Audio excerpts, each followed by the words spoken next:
Hello, everyone, and welcome back to Geopolitics Tiberius D. I apologize that we haven't done anything for a quick minute. I think we've been off for over a week. Um, Obviously, weather had something to do with that. We got a foot of snow here. Some other places had, more snow. Some places had freezing temps, and where you're never supposed to have freezing temps. I don't operate in this kind of conditions very well, so part one is that. And part two is I had other stuff. We've got a new dog that I got very recently. And also, that I got addicted to Elite Dangerous. So, just one thing after another, and we're also been working on a few other things. Now, we do have some of your regular content coming. Don't worry, you are getting to... We'll be getting to what has been promised to you, but this week's going to be current event issues week. So we're going to just be talking about certain things. And today, obviously, by your title, we're talking about minimum wage. So this is going to be a little different. I'm going to give not only the analysis and like where things are and why this is an issue, but I'm actually going to give my opinion on it. I want to give that out. And then if you see like there's maybe an overlap there might very well be. This is my line of work, being involved in economics, just part of what I do. So if you think I'm biased, at least you know where I am. By the way, if you don't know me or if you're just coming across this, I consider myself a conservative, although it's a little bit of weird. I do have left-wing leans in certain regards. We'll just see where this goes. So, without further ado, I have the man, the myth, the legend. Justin has returned once again, and you can check him out on the YouTube if you guys are watching us on there. We were both on video. We're both on camera. He's actually got himself a really nice setup. It's looking really good. And without further ado, he is back by viewer and popular demand. So, congratulations. Nice. And you have been asked for. They seem to like you quite a bit. Anyway, I'm just a likable guy, Yep. I just vibe. So without further ado, we're gonna be playing this a little bit off a different one. We don't have the same setup. So without further ado, Justin, where do you want to start with this, or what do you think we should start with this? I think with minimum wage, it would be a good place to start to look at where it came from, like when this first occurred, what the situation was that led to this policy being enacted in this country, because that gives you an idea of why this even exists in comparison to what was before time. Well, okay, so I don't actually know the history on that 100%. So I'm going to declare, good job, you completely stumped me already. Yeah! Let's talk about why it exists, though, because that's actually a really good good conversation. Basically, on a general level, is that you are making an ethical standard. You are actually advocating that, look, you could pay anyone anything, that's all cool and well, but we find it completely immoral that if you are willing to charge below this level or pay people below this level, that is immoral, it is a wrong, and you should not do it. Now, there's economic arguments to do these things, don't get me wrong. It's not just an open and shut kind of case.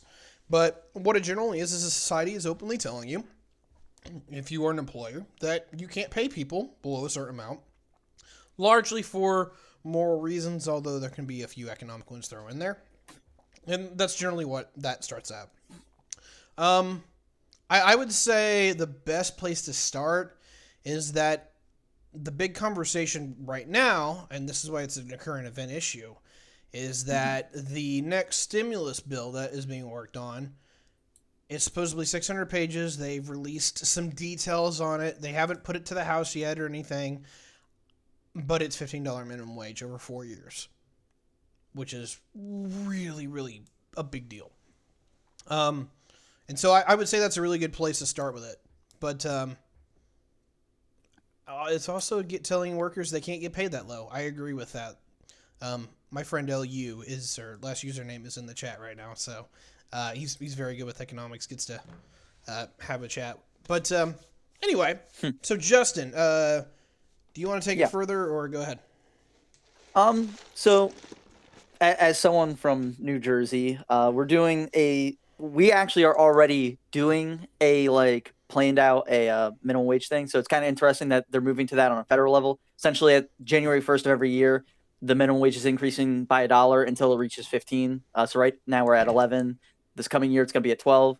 So it's kind of interesting that's the move that they're making. My state's already doing that, so it doesn't really change much for me. Um, so I think an interesting place is to look at the economic effects of increasing minimum wage because, like, if you look at a basic pros cons list of minimum wage, literally half of the pros are statement, and then half the cons are the same statement but reversed to be the opposite effect. Like some people say it would spur the economy, other people say it would hurt the economy. Some people say it creates jobs, and other people are like it loses jobs. So, what do you see as the effects of increasing the minimum wage by double as they're proposing? So the long and the short here, and this is going to sound like the most horrible answer ever. Everyone's kind of right. Unironically, like this is one of those things where it's a little convoluted, and it gets into it's a multi-vector problem and solution all to itself. So let's try to break this down into the pros and cons side. Pros. Does it change the economic doctrine in certain ways that actually has positive benefits? I think the answer is yes here. Put it in this regard: if people have more to spend, they're going to be able to purchase more products or more expensive products, and you kind of push people out of the inferior goods problem, or at least that you push them higher up so that they don't have to deal with that nearly as much. They have more money in their pocket now. As a conservative, I don't necessarily always say that's a good thing because of many reasons. But just as a general level, if you are more worried about consumer spending above anything, this does help to some degree. I think there's a lot of data that actually supports that. However, um, as far as other pros, I would say that the cons list is a lot bigger, but it's a lot more of how you interpret that. Because, I mean, if you're like, hey, look, more consumer spending, more GDP, that kind of thing, that's a pretty big pro, depending on how much you value that. The cons list is a lot more numerous, but it doesn't mean it has the same impact. So let me do the cons list, right? The con list is any kind of market floor or market ceiling, and this would be a market floor, tends to cause illegal activities because you're literally just saying, look, I'm not going to do this.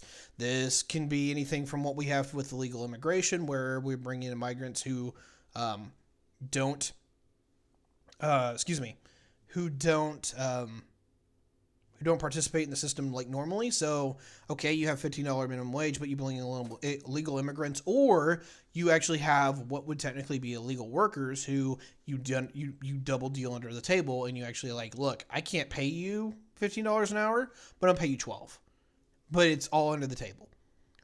That's the thing. And those people don't pay taxes Usually because it's not. under the Which, table. yeah, usually not.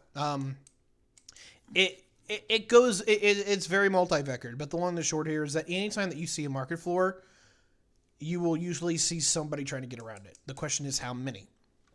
We definitely know that there is quite a bit already that this already happens with, particularly in agriculture. Although that's nowhere near as bad as it used to be. The cost of labor for migrant workers has radically shot up just because of actually a demand shock, or not a demand shock, a supply shock. One of the biggest ones is actually just certain areas. It's not like a universal thing. It's largely just a factory here or an institution here or some kind of business here does it every now and again. But that was the whole Donald Trump jacking ice up to go hit everybody. They did find quite a few places that were doing that. And it usually is people who were illegal immigrants because if they're already illegal then and you hire them, you might as well just deal under the table. So that was a lot of what we saw with that regard. So number one con, you're going to have illegal activity as a result because if it's not worth $15, if you determine it's not worth $15, you're not going to pay. Which brings us to our second con, which actually is that Where the pro is that you can make people have more money because you can't force them up, is that there's a real question about how much are you paid? Are you actually paid what your job is worth? And this gets into a really big moral, ethical argument, but it also is a really big economic argument too. Um, you you work in restaurant business. I have a lot of experience in restaurant business. Let's Hmm. talk about this. I'm going to put it in our kind of thing, even though I don't know if everyone can follow suit. Let's talk about your dishwasher. Dishwashers are usually the bottom level, right? They're paid the least. They don't have Yeah. any. I'm more thinking for like back of the house, not front of the house. Sorry, but Yeah. Yeah. yeah, because that's obviously it's servers, but servers are a whole other category because of tips. So I'm not touching that. Um, Bottom line here is that my I my state almost or my community usually a dishwasher's making somewhere between like 850 and 950. It's usually all that they get paid. They're starting out, they're low skilled labor, they're literally just shoved in there, and you'll have people that are literally in high school or college that usually take that job. I'm not saying Mm. that's good or bad, but that's generally where you start out with, and you kind of move along depending on your skill set and whatever. If a company says, "Look, it is not worth you paying a person $15 an hour to do dishes," they will either try to get rid of that job by automating away with an automatic, some kind of like automatic dishwasher, or they will literally have get rid of that person and they'll have another person do it, making your job harder. If you're the cook, well, guess what? You have to do dishes now because now your job isn't worth $15. His job isn't worth $15. So I'm going to make it to where your job is worth $15, which means you have to work harder. That is a massive con. It's actually the reason I'm going to be personal about this one. That is the biggest con and why I'm not for it. Is that your labor is worth something. Now, doesn't mean you're always paid what you're worth. And actually does go to show when we do have a minimum wage hike, if you're still doing the same job and you don't have to work harder, usually means you weren't paid what it was worth in the first place.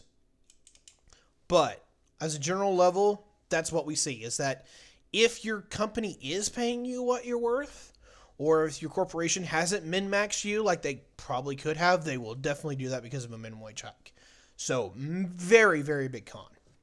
Um, that also means, as part three of that, that if you're one of those people that are let go, you have nothing. And I would actually argue it is better to do the left likes to bitch about Walmart. It's better to have somebody with a job making $9 an hour and paying them the rest of the way to kind of support themselves than literally paying them everything to support themselves.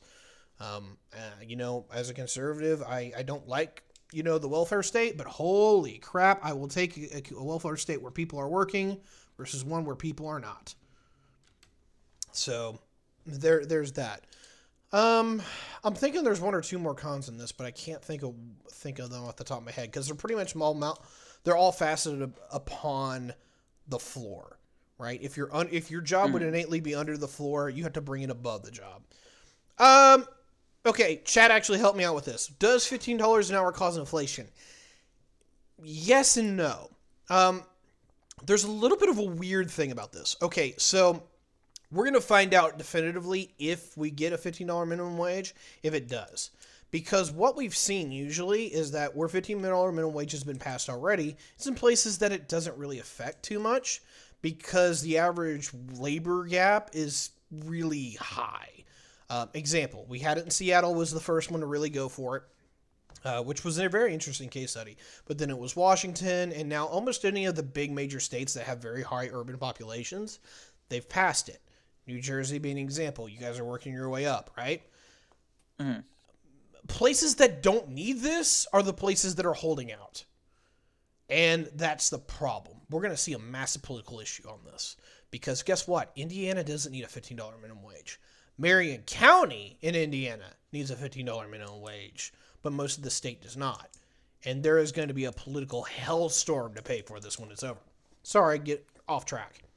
Um, Um, so I was going to note that that is actually a major arguing point that I see a lot is the idea of the cost of living isn't the same in every locality. If to live in Seattle is obviously more expensive to live in, Pullman, which is out east of the mountains in Washington. So Washington State increasing its entire minimum wage might make it livable in Seattle, but for a guy who lives out in the mountains or in the woods, he's living large and didn't really need it, but guess he's got it now. So that's a big major talking point on this, It is. where It's more than where cost of living shifts. it's more than a talking point. It is legit. It's a legitimate economic concern. It is a big deal, and that is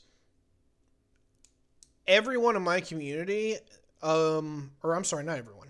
I'm sorry. This is a terrible conversation. Let me rephrase this. Let me reword this. There's a lot of people in my community that make less than $15 an hour. And it's, part of it is that they're low skilled labor. There are a lot of them just starting out. Most of them, some of them are kids. We have brain drain really bad. But the long and the short is that most people in my community that work are actually below 30, just because it's a young community. People come in here for college and then they bail out and that kind of thing. And then everybody else is kind of old. But most people, or at least I would say, I needed the hard data on this, but I think 40% of our workforce works for less than $15 an hour. That's part skills, but it's also part we're in the boonies, right? It's a town of 18,000. The county has 30,000 people, right? You can fit my entire county into a city block in New York City. It's ridiculous. Not exactly that bad, but you know where I'm going. The problem that we have here is that there is a massive inflation issue, which actually it isn't inflation. I'm trying. I gotta word this right. This gets into a completely other different topic, but I have to illustrate this before to get into the minimum wage. When you are in an urban area, everything is more expensive. Everyone knows this. But the question is why? Why is it more expensive? All right? I'm still eating the same food, but why is it double the price? Right? A lot of that is logistics. I just realized I had 1,200 followers. That's really cool. Excuse me. Anyway, a lot of this is logistics, where shipping shipping 30,000 units into a county isn't horribly difficult, especially if you can literally just build out a rail line right into the middle of the county and distribute it through trucks. Make sense? Mm-hmm. If you have to ship 1,000,000 units of something into the county, and it's so packed that you can't even build an efficient shipping mechanism to do it, like a rail line, where you either have to truck it all in or like some other crazy thing, your cost of locomotion radically increases. Because while it is easier and cheaper to ship in bulk, is that we do not build urban centers for, what's the word here? We have not built urban centers for distribution and logistics. We never have. Humans are terrible at this. In fact, back during the olden days, back before there was, back when it was horse and carts, cities were largely min-maxed. You couldn't get over a certain size, or everyone would literally get starving because you had to walk from wherever the food was coming into to wherever your house was. And if you can't do that in an hour, it's usually a bad deal. So basically a couple miles tops in any direction. Now with trucks and, trains and all this, obviously we can have super cities. That's not a problem. The problem is that if you don't have a really good logistical network to get that around, everything goes to crap. Now, some cities have done it better than others. I would actually argue that Indianapolis has a semi-decent system. They've got a few rail lines that actually go right to the center of town. It's not used the most popularly, and in fact, there's a big problem between trucking and rail. They like to fight with each other right now. That needs to really stop. I'm sorry, this is completely unrelated to minimum wage, but I'm trying to make it. I'm making a point here, and that is, cities suck for everything, to be honest. But the reason why it costs so much more is just locomotion, and then you literally are building on top of each other. You don't see anything higher than a 4-story building out here. You don't need it. You build out. And building out is a lot more efficient because you're not packed in like sardines. But when you are, your cost of living goes through the roof because you're building up, and building up is expensive as crap. And so your housing is more expensive. Your logistics are more expensive, which means that your wages need to be more. Now, the big reason why I actually argue that more rural or suburban living is better, simple math. Yeah, you have twice the income that I do. Congratulations. But I have 1/5 the expenses that you do because I'm not eating a triple or quadruple rent payment, and I'm not eating food costs that are doubled. Sorry, dude. And that's actually the conversation with minimum wage in a nutshell, is that these places can afford to say, yes, my minimum wage is higher because, quite honestly, if you have a $15 minimum wage in Chicago, you're below poverty. It's not effectively what the poverty line is technically there, but you are poorer there at $15 an hour than you are here at 9. And that's the conversation, what it really is in a nutshell. And I am so sorry for going roundabout, but you guys know me, is that I like the details, and I like to go full circle. I think that was a really understandable way to digest the real core issue here.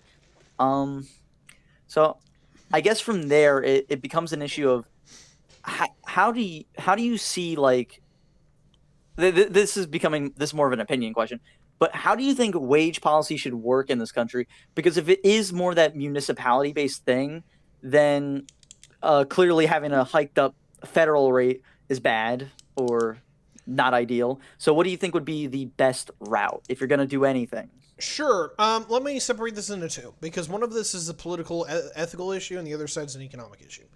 The political ethical issue is, do you believe in a minimum wage, which is, look, I think it is unethical for you to pay less. Now, personally, I don't have an issue with this innately out of the box. But I also believe that if somebody just pays you what you think you're not worth, then you can literally just pack your crap up and go to the guy next door. I am a believer in that. I don't like this. I don't particularly like the argument. It's like, well, you're only going to take what you can get.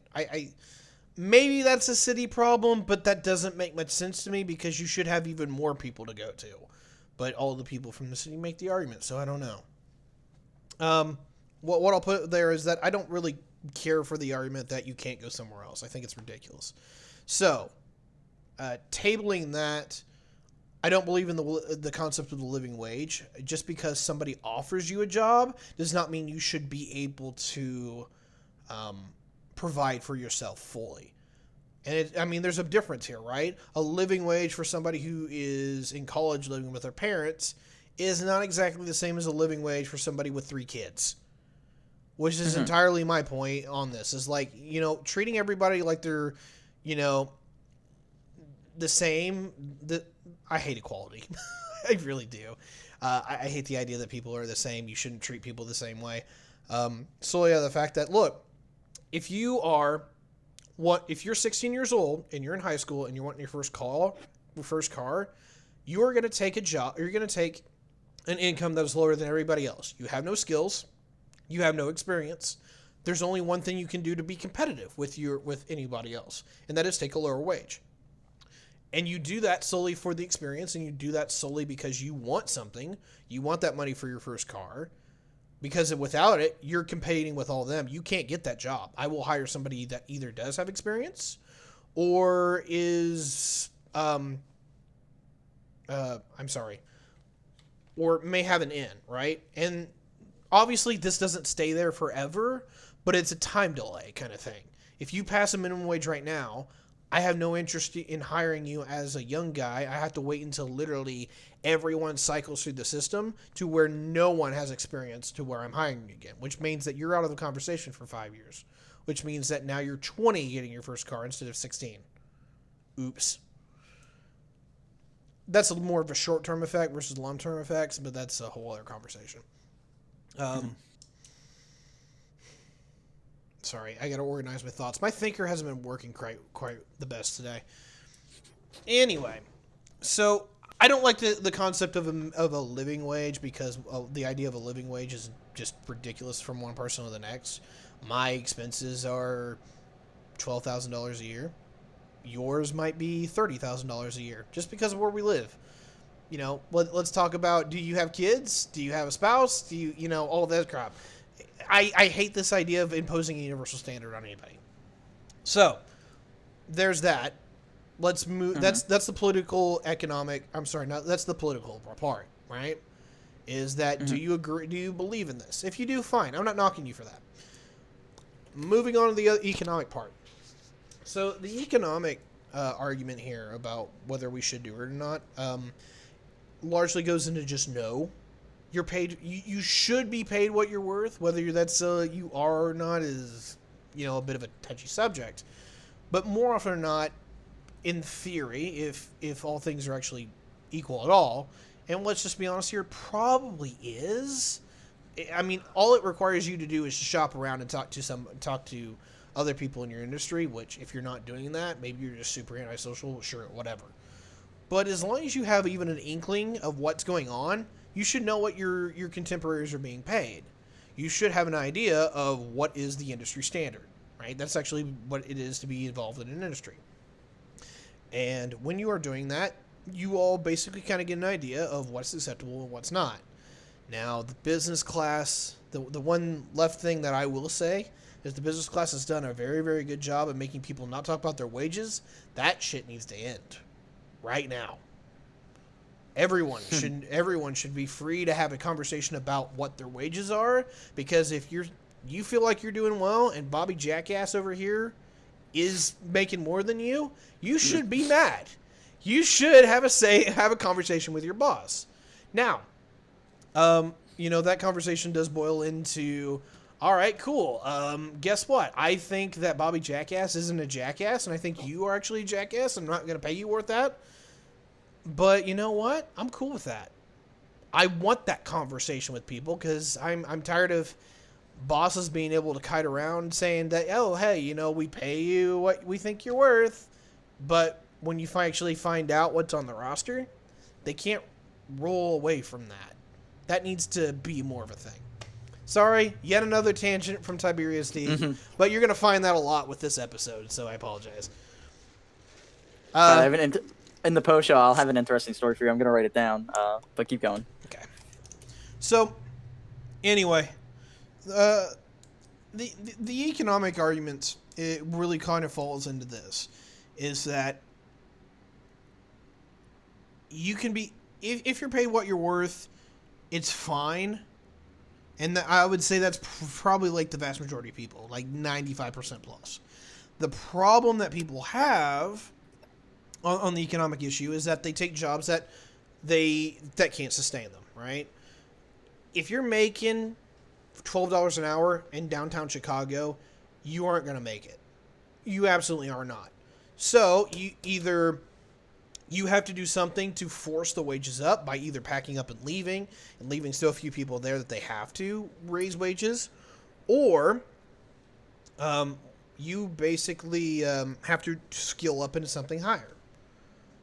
Both of these are options. Granted, there's logistics there. I'm not going to go down that.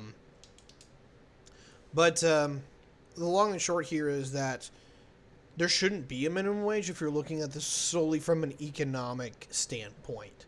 Is that if things are even working, let's just say not at 100%, let's just say at 80%, right? Like most people are being paid what they're worth. The vast majority of the time, you're going to be paid what that job is worth, but that job doesn't mean that you are guaranteed the income that you need to live your life, because no job should do that. That's not the point of a job. And that's just, but we're going back to the ethics thing, and I apologize for reading that around, but that's conservative of me. And if people want to disagree with that, cool. You know what? You don't want any job having $15 an hour, or you don't want to pay a guy $14.50. All right, whatever. I disagree with you. Fine. But I made the argument earlier. I would rather have somebody who is working at $9 an hour, but we have to give food stamps to because he works at Walmart. They don't pay him enough or whatever, than paying him food stamps, and he's not doing anything. And there is a legitimate concern. I feel like I think it's a particularly easy in this situation because they're literally planning to double the federal minimum wage. So Mm-hmm. it's a matter of if you believe in what uh, economists say about minimum wage, are you willing to have? Would you rather have two people living on 7.25 an hour and struggling but still able to have an income, or do you want one person to get 15 and have a comfortable life and one person be unemployed? It's a tough question. That's for the people who believe in the morality of wages. I'm not very much someone who cares for that, but for all of you out there who do care about that, it's something to consider. Um, let's see. Uh,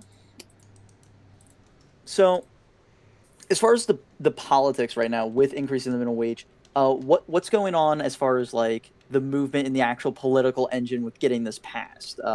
Is it likely right now, or is it just like a thrown into the abyss type of idea? That's actually where I wanted to take this, and I'm glad you brought me back to it because I had actually forgotten to take it this direction. It's being put in as part of the new COVID relief package. That's what the Democrats are pushing for. That is $1,400 checks, and this is also on the docket. I'm gonna be honest. I think this is enough to kill that bill. I could be wrong, and so far my track record for the last 4 months has been horrible. So we'll see what happens. But I think most of the crazy people aren't in politics right now. I'm not saying that as Republicans or Democrats. It's just most of them have been told to shut the fuck up. Pardon my language. So most of the people who are actually like kind of level-headed and grounded are actually making the policies right now. And I can't believe I'm saying that for Democrats, but Democrats are actually governing a little bit for once. So it's just kind of impressive, kind of amazing. So here's the real question. Is there enough Democrats to pass in the House? Barely. Maybe. This one's actually a little shocked because, the real issue here is that this is incredibly popular in urban districts. It is incredibly unpopular with rural districts, and while that's more of a Republican thing, most suburban districts are putting up most Democrats. That's more than most of the urban districts, which means that they have a choice to make because suburban areas are gonna feel this more than anybody. In certain areas, they can get away with it. Certain places can't, and I would actually argue that you might not be able to pull this off in the House. The Senate, thank you for that. Thank you for the sub. Anyway, the Senate, there is no way in hell. Now, I can pull up the list here in just a second just to see where the senators are, but more states are rural than they are urban. Right, the urban, we can talk about the Atlantic Northeast or the Pacific West Coast, but the battleground states, the ones that the Democrats have that are more conservative, or at least they're a lot more tied down. Those won't fly. I can't remember where Joe Manchin's from. I'm thinking he's from Minnesota, but I have to double check. I don't know. I don't know people's names in politics. I should really learn more, but I don't know. West Virginia. My bad. Yeah, West Virginia. This isn't gonna fly. Like Joe Manchin alone, I think will shoot this down. And he's a lot more conservative. And so, just as a long story short, let me look at it this way: Senate balance by state.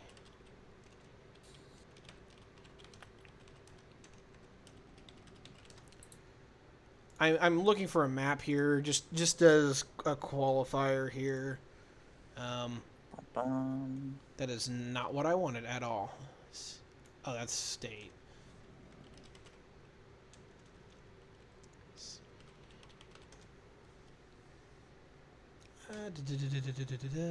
That's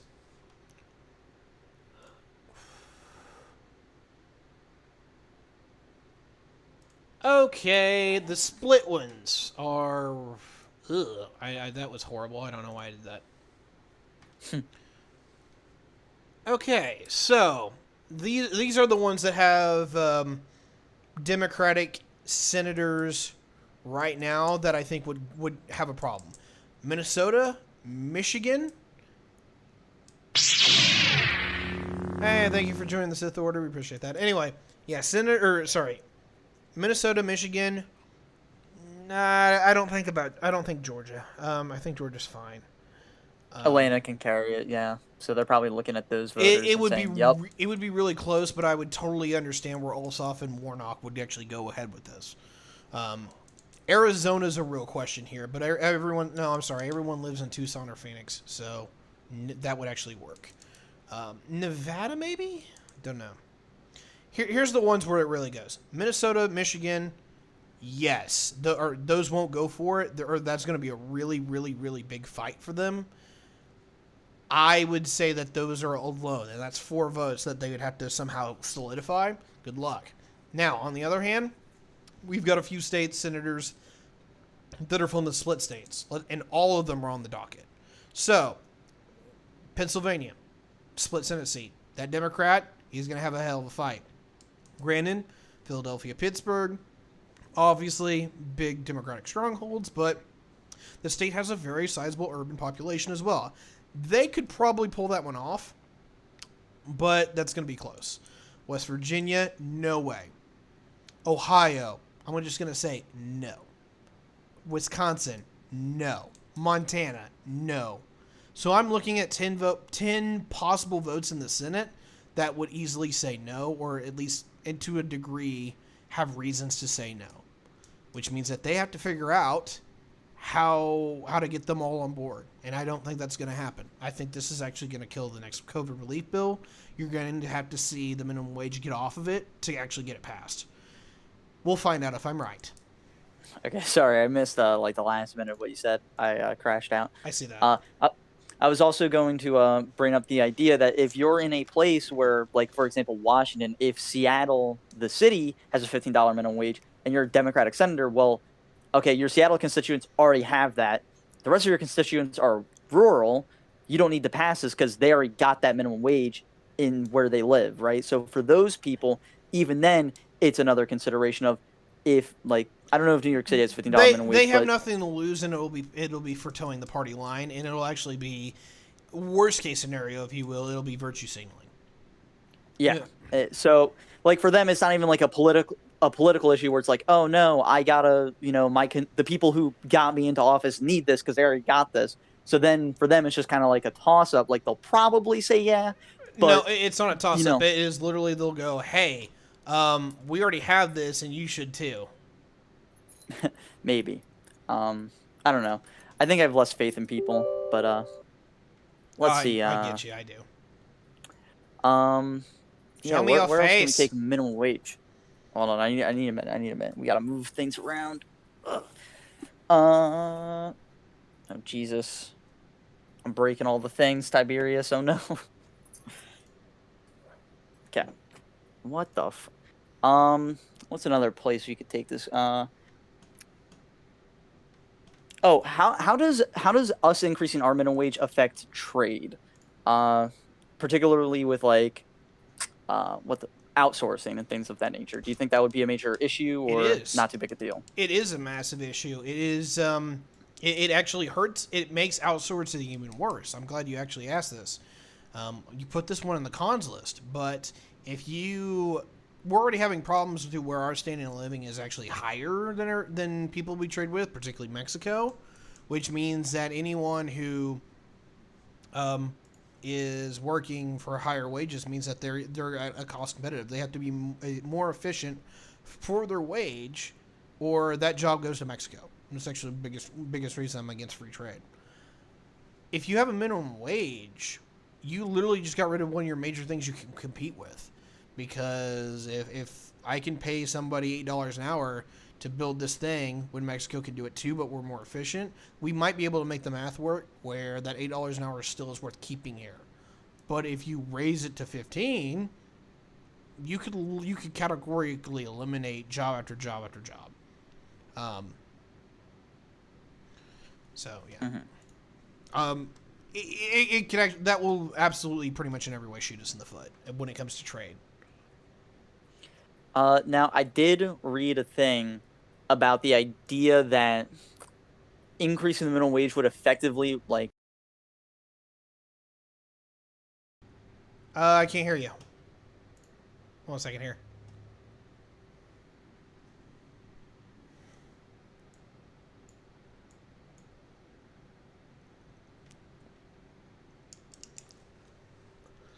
All right. I don't know why I can't. I can't hear you. Hmm? I couldn't hear you for a second. I don't know why. Completely lost all sound from you. But you're good now. At least I heard you go, hmm. So chat with me for a second. I don't think he can hear me now. Justin, talk to us. I'm so sorry for the people listening to this on the podcast. Technical issues, forgive us. I can't hear you now. What the Okay, fuck? can okay? So hold on a second here. I don't know what happened. Check 1 2. Oh, now I got you. Okay, yeah. For some reason, I desync from you, and then you desync from me, and it's just all bad. I don't know why, but okay, we're good. So R.I.P. Sorry for the technical difficulties. Yeah, you completely cut out on that. What were you saying? Okay, sorry. So I was reading a thing where it said in labor-intensive industries, this would hurt a lot, but it would move our job markets to like in capital or like financial industries more, like I guess retail. I didn't really read the entire statement, but I'm not sure if you know anything about that. How this would affect the what, what's the term for like our industry splits? Like I don't even know the word for it. Uh, God, I feel like such a dum dum. uh, It's all right, because I kind of am a little lost too. Restate the thing one more time for me, and then let's see if I'm following along, because I don't know exactly where you're going. uh, what's the term for like when you have different sectors of the economy? Like you have the financial sector, then there's like I think it's like They skilled labor. Well, I mean, if you're going from like finance to retail, that's a different industry. Sorry, service industry. Yeah. Okay, Sorry. sure. So like the difference between like the service industry versus like an industrial economy. Will this make us move more towards a service economy because labor-intensive jobs will likely immediately move, but your service industry is still going to be kind of necessary? Will that affect that at all? Okay, so this goes into the three primary industries, and then where it looks like we're about to add a fourth, which is Yeah. agriculture into manufacturing into services, right? Yeah. This is going to hammer actually on services and pretty much services only, because most of the manufacturing that's left was automated to where it's either high skilled or go home. Agriculture has been either high skilled and high paid or go home for a very long time now, which means that we are pretty much in the service economy, and that particularly what I said. And that's actually one of the biggest reasons we're seeing wealth inequality. Different conversation entirely. We should do an episode on that. It's on the list. Hmm. The long and the short is that pretty much, what is it? 60% of the country is part of the service industries of some sort, and a lot of them fall into lower skilled labor because that's kind of what's left. Is that most services are either unskilled or low skilled to where it's largely easy to do, and you're a cog in the machine, or you're very high skilled. You're a doctor, you're a teacher, that kind of thing, which you're usually paid very well for. Any of these low skilled ones, whether you're kind of like just a person who cuts hair at a salon, or you are working a food service, or you're somebody who isn't contracted, so that your wage doesn't apply to, or like minimum wage laws don't technically apply to you, you're completely under the rail for this.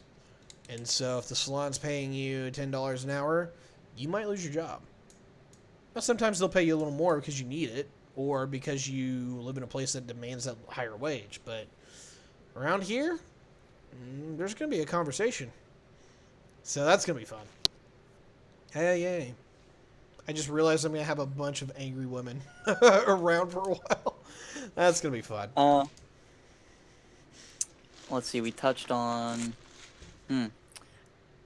So another interesting conversation, which is kind of hard to have on its like within this conversation, but I think it has some merits. Is in the restaurant industry, you do have front of house workers who have like a weird they their minimum wage is different, but they get tipped. Um, for them, how do you how does this affect them? Because I feel like the main effect you'd see is if you're the type of person who isn't making enough tips to reach 15, you're hurting restaurants a lot, which are already getting killed by COVID at this point. Add this on top of it where they're now having to pay more out of pocket to their waitresses because they just can't make 15 on tips. This could really kill that industry, no? I'm not gonna say it's gonna kill it. I'm not gonna say it's Kill actually yeah, individuals in it, sure. maybe. Well, let me put it this way.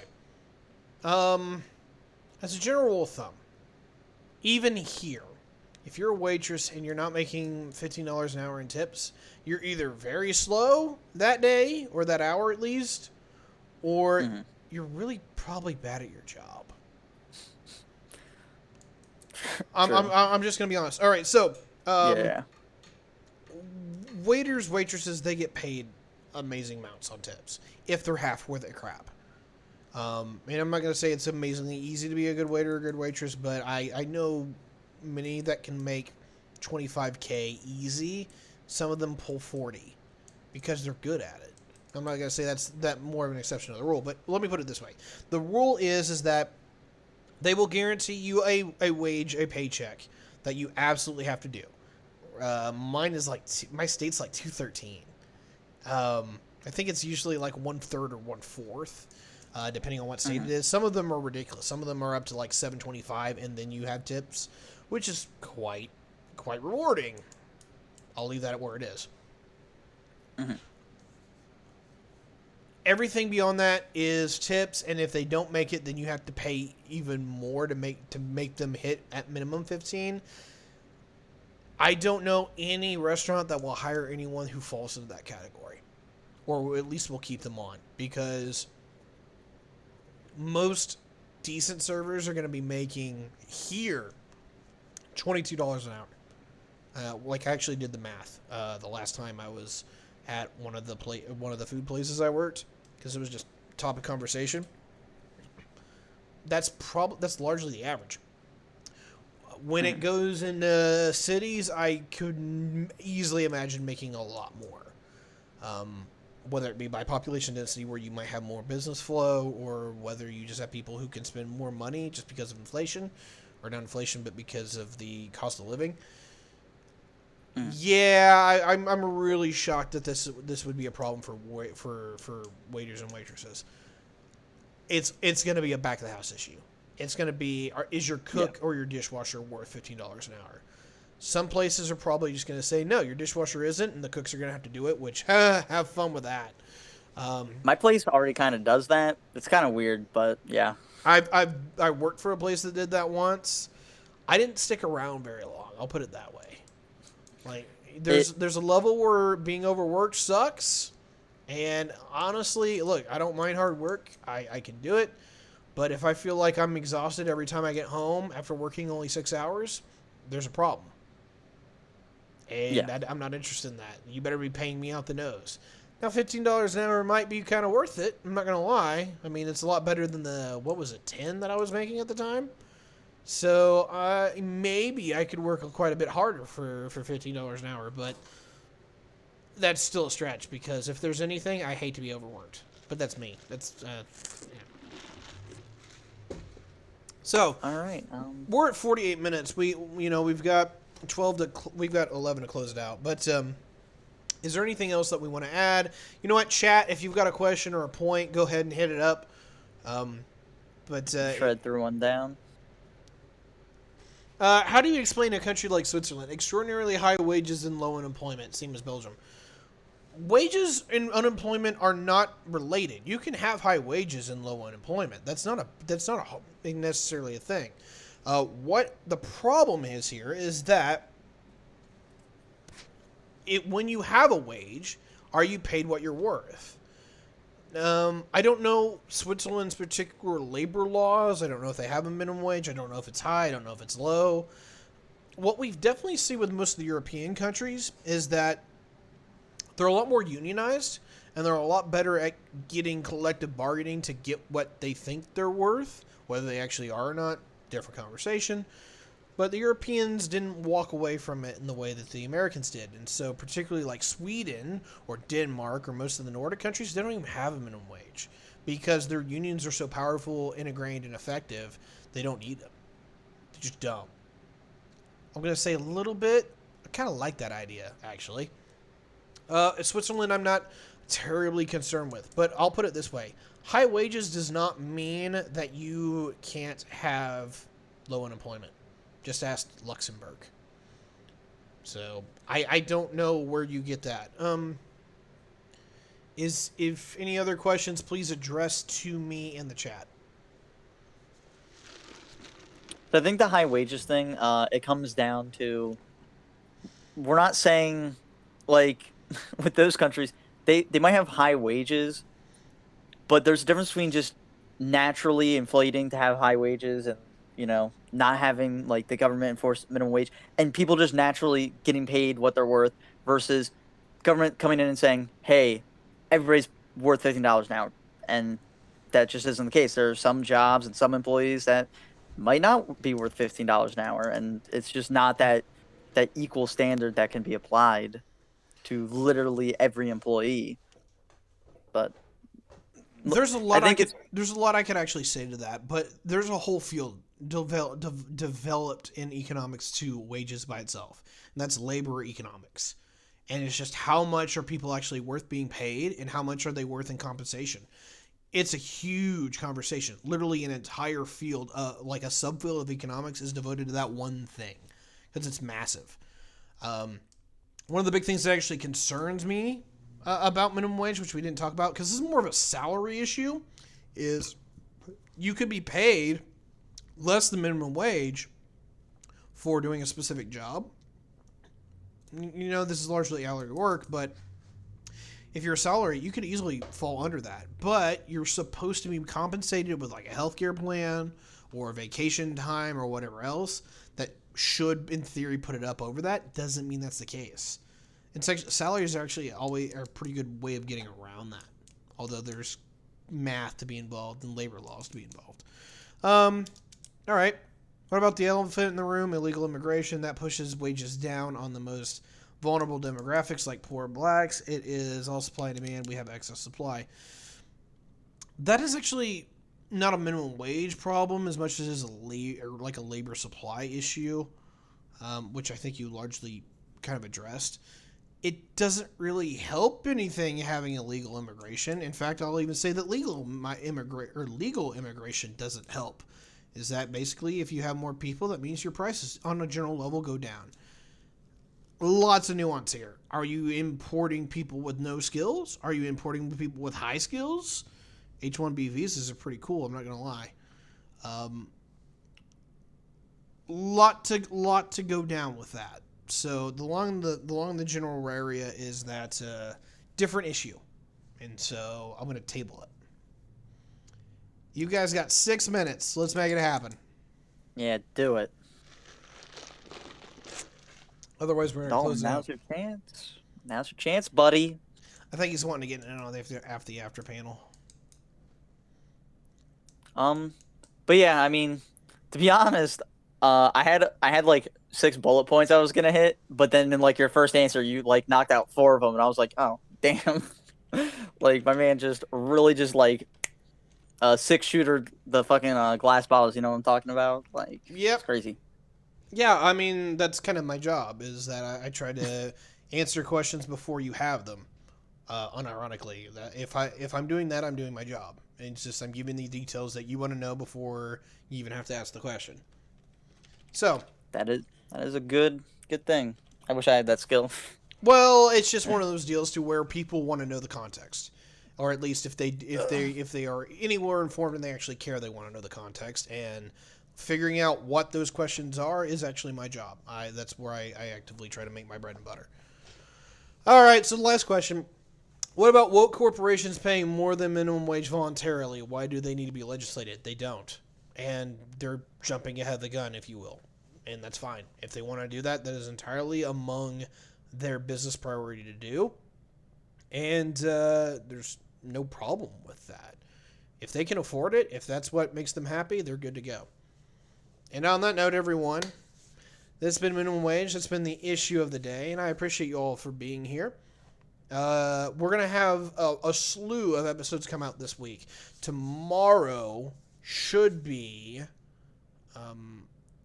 immigration with an immigration lawyer, a good friend of ours that hasn't been on the show for a good long time, or at least it's not been on the podcast at all.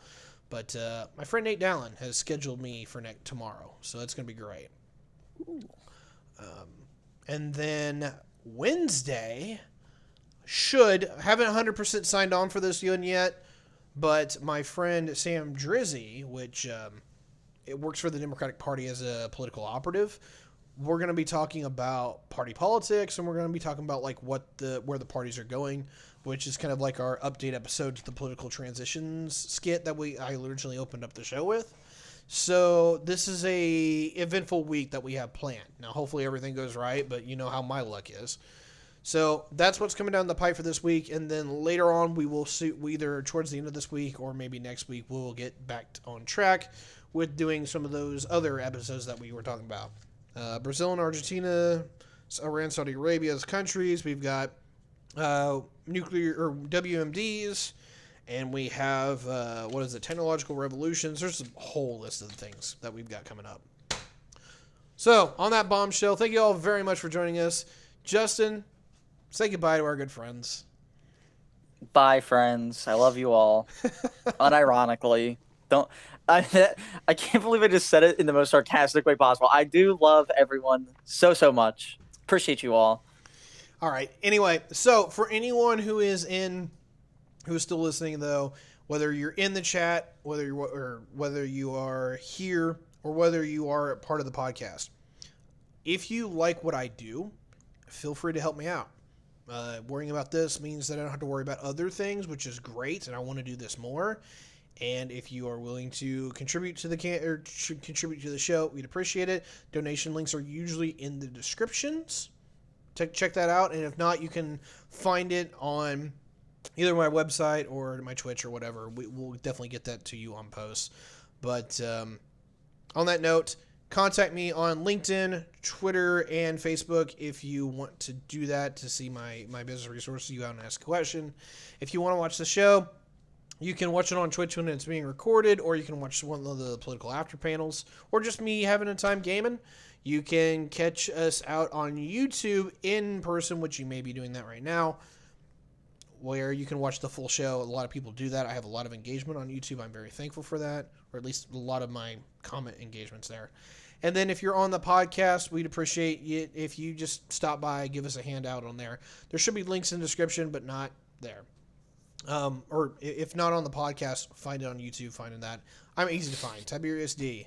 And on that bombshell, we'll catch y'all later. Thank you very much. Tyberius D, signing off.